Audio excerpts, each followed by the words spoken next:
My grandma used to tell me scary stories when I was little. There's one I'll never forget. I was 10 years old when Grandma came to live with us.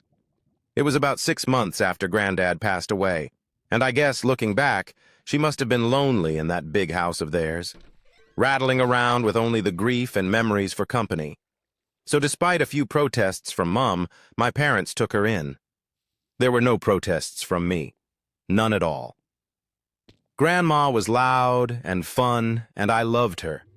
She had an almost limitless supply of boiled sweets, and she'd always slip me a couple whenever she saw me. She was always the first to stick up for me when I got in trouble, too. But it was her stories I loved best. Grandma had all kinds of stories. Stories about growing up during Wabiwutu, and stories about the things she'd get up to with her friends on the South Coast after her family had been evacuated. Sad stories, funny stories, adventure stories.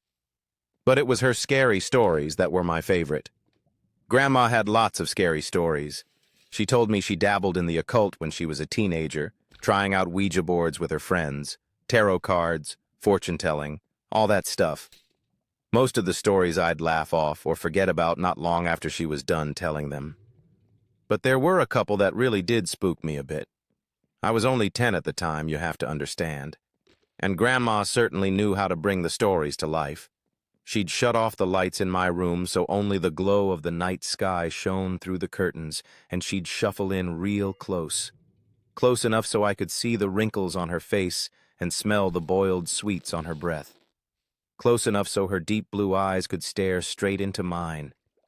She must have given me nightmares with a few of those tales, but now, years later, there's only one that I can still remember.